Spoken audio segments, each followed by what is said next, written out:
My name is Alina Vance, and I'm 22 years old. I live in Asheville, North Carolina, a city known for its vibrant art scene and beautiful mountain views. I work as a barista at a local coffee shop, a job I enjoy because it allows me to meet new people and be creative with coffee art. I love the feeling of community in Asheville, the way everyone seems to support each other. I'm a pretty easygoing person, but I also have a strong sense of justice, a need to stand up for what I believe is right. This belief would soon be put to the test. A few months ago, I met a guy on a dating app. Let's call him Mark. He was 29, handsome, and seemed genuinely interested in getting to know me. We met up for a casual hookup. Beforehand, he made it clear he smoked weed. I didn't partake, but I also didn't mind if he did. Everything was fine. We exchanged numbers and chatted a bit afterwards. I even have screenshots of our conversations saved on my phone. I thought things were going well, but after a few weeks, his behavior started to change. He became distant, often ignoring my texts or giving short, dismissive replies. It felt like he was deliberately trying to push me away, and when we did talk, he was often condescending and mean. It was as if overnight he had turned into a completely different person. I couldn't understand what had changed, but his actions made me feel awful. I felt like I was constantly walking on eggshells around him, trying to avoid saying or doing anything that would upset him. I started losing sleep and had little appetite. He made me feel worthless. After a while, I couldn't take it anymore.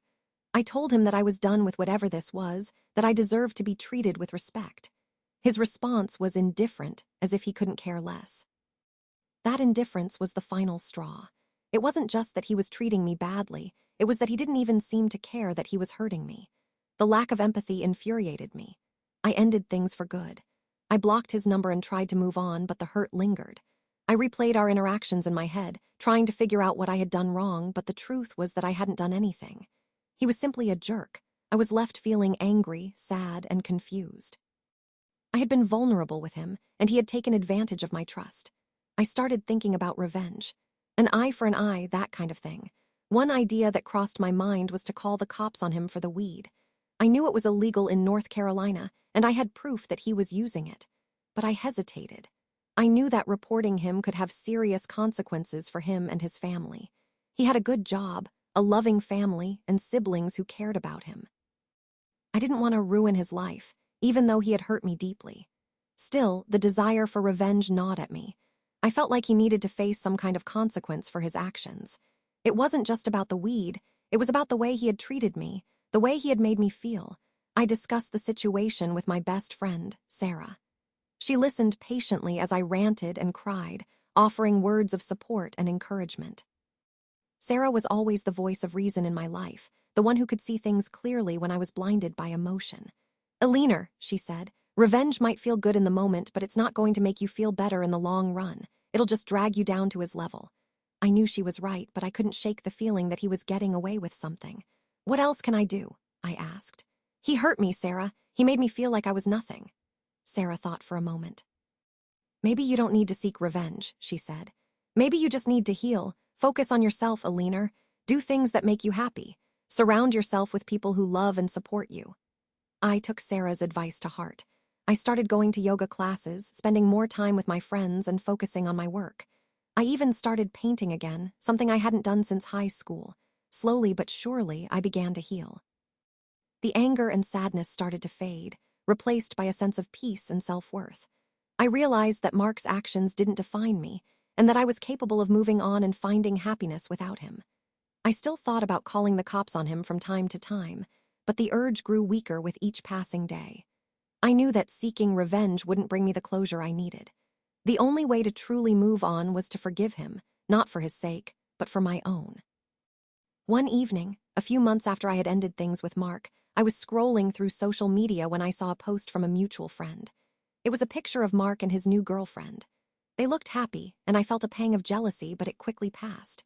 I realized that I didn't want to be with him, not anymore. I had grown and changed since we had met, and I was now a stronger, more confident person. I was grateful for the experience, even though it had been painful. It had taught me valuable lessons about myself and what I wanted in a relationship. A week later, I was working at the coffee shop when Mark walked in. My heart skipped a beat, but I managed to remain calm. He didn't see me at first, and I had a moment to compose myself. When he finally looked up and saw me, his eyes widened in surprise. "Eleanor," he said, his voice hesitant. "Hi, Mark," I replied, forcing a smile. "What can I get for you?" He ordered a latte and I made it for him, trying to avoid eye contact. As I handed him his drink, he said, "I wanted to apologize." I looked up at him, surprised. "I know I wasn't the best boyfriend," he continued. "I was going through a lot at the time and I took it out on you. I'm really sorry." I didn't know what to say. I had imagined this moment countless times, but I never expected him to actually apologize. "Thank you, Mark," I said finally. "I appreciate that." He nodded, took his latte, and walked away. I watched him go, feeling a sense of closure wash over me. It wasn't the dramatic revenge I had once craved, but it was something far more meaningful. It was an acknowledgement of my worth and a validation of my feelings. In the end, I never called the cops on Mark. I realized that seeking revenge wouldn't have made me feel any better. It would have only prolonged the pain and kept me stuck in the past. Instead, I chose to forgive him, not because he deserved it, but because I deserved to move on.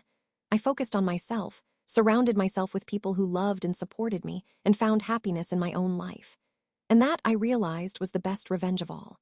A few years later, I met someone new, someone who treated me with respect and kindness. We fell in love and eventually got married. As I walked down the aisle, I thought about Mark, and I realized that I was truly free.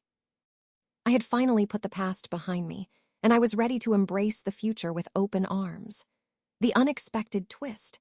Mark ended up being a regular customer at the coffee shop, always polite and respectful. We even exchanged a few friendly words from time to time. It wasn't the ending I had imagined, but it was a testament to the power of forgiveness and the possibility of moving on, even from the deepest wounds.